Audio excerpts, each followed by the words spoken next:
کہ تعلیم اور عبادت میں ٹکراؤ ہو جائے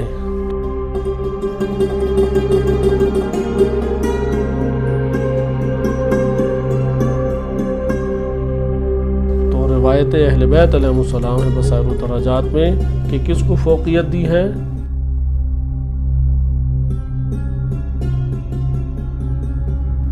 تعلیم کو فوقیت دی ہے۔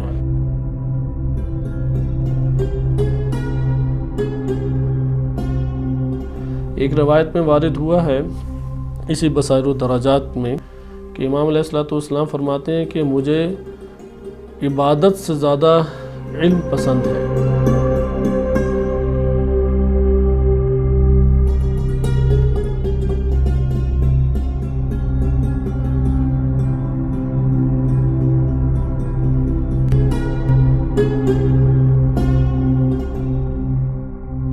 وہ لوگ جو علم حاصل کرتے ہیں مجھے ان لوگوں سے زیادہ پسند ہیں کہ جو فقط عبادت انجام دیتے ہیں۔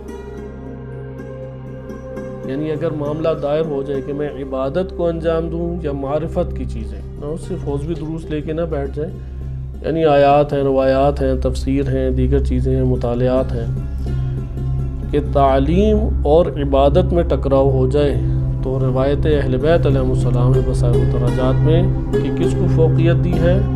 تعلیم کو فوقیت دی ہے۔ کہ تعلیم اور عبادت میں ٹکراؤ ہو جائے تو روایت اہل بیت علیہ السلام نے بصائر و درجات میں کہ کس کو فوقیت دی ہے؟ تعلیم کو فوقیت دی ہے۔ تعلیم کو فوقیت دی ہے۔